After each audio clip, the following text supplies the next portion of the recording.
Good morning, everyone. This is Tea Time with the JaKaTaK, and today we're going to look at this substance. This is coffee. This is iced coffee. And I have not had a significant amount of caffeine since Wings of Liberty when it came out, about that time. I'm not 100% sure exactly when it was. I was on tour drinking coffee at the summer of 2010, and then I think somewhere around October is when I decided to stop. During that time, I accidentally had a small amount of green tea and became insane. Here you go.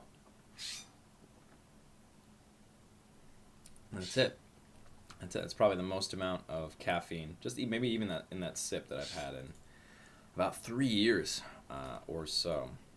Didn't really do the math ahead of time. I should have, but I didn't.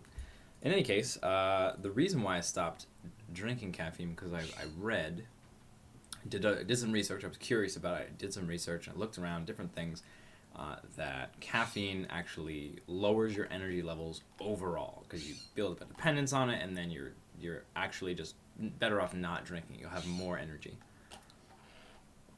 And unfortunately, I don't have an energy meter that I can just measure my energy each day and like take data points and say, yes, my energy has increased as a result. So I have no fucking clue if it worked. But in any case, I did it. And just so that you all know, this was probably one of the most difficult things that I ever did in the past 3 years is not drink coffee specifically. The other caffeine stuff, not really such a big deal. It's like, okay, don't drink green tea. Okay, I'll have other tea. No problem. But coffee particularly, I love so much. It's one of my favorite things to drink, to taste in the world, and this is quite delicious. I was worried that it wouldn't be delicious, but it's still fucking great. But yeah, so in any case, I've looked up more information, and now I'm on the other side, and I think that sort of brings up a point that is interesting to me, that I think that, really quick, if you can hear that annoying bird outside, fuck that bird. Just, our cats won't kill that bird. We have cats for bird killing. That's the only reason why we have cats, and they won't kill the bird. It wakes us up at like 3 or 4 in the morning, and this is a terrible, terrible demon bird. They should have it in Diablo. But yeah, moving on. So, like, the idea about changing my mind has always been something to me that has been, I mean, at least initially, has been really difficult. It's sort of like the idea is that you have an opinion, and that's your opinion, and you stand by your opinion. You don't let people sway you, and you have this, there it is, and that's how you are a strong person, by having strong opinions and sticking to them. I don't know if that is a cultural, like, male thing that I have, like, sort of developed over time. Or not male, but man thing, like a man. Oh yes, men just we stick to our guns and things like that.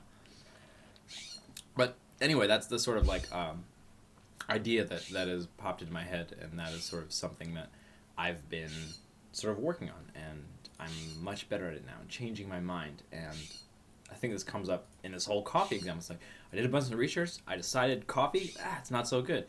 And then I did more, and then I said, you know what, now I'm on the other side. And it's sort of like, politicians, you don't want to be wishy-washy and go back and forth. But as a human being, it's really good to be wishy-washy. It is, I think. Because it's like I don't think it's beneficial to be set in this idea that's wrong.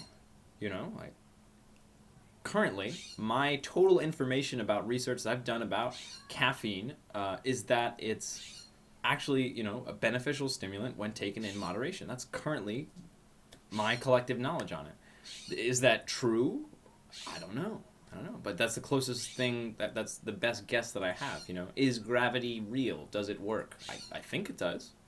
I'm very, very sure about it, but, we might find out tomorrow that gravity works in a completely different way than we thought it did.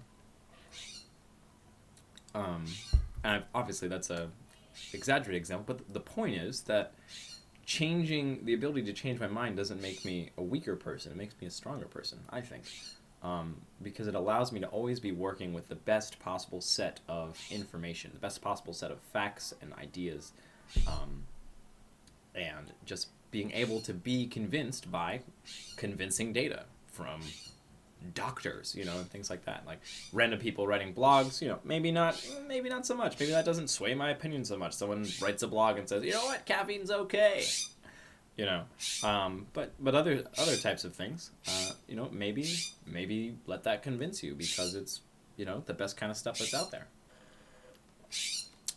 But yeah, I guess that's sort of it. And I've decided to make this change, and who knows, maybe in a year I'll decide, you know what, actually I've been feeling worse since I've had coffee, and I think I'm going to stop doing it again. And I'm okay with going back like 3 or 4 or 5 or for the rest of my life. I don't really care about that, because I just want to do whatever it is that I think is best and I think is correct as much as possible. Numbers, go kill that bird. Numbers, kill the bird. It's probably right there. Just jump. She won't do it. So let me know what you think. What is your research on caffeine? What do you think about caffeine and other nootropics? Nootropics, nootropics. Look it up. It's the idea that certain chemical compounds and naturally occurring, non-naturally occurring, can actually increase your ability to learn and think and do all kinds of things, your memory, all these things. Caffeine is considered to be a nootropic,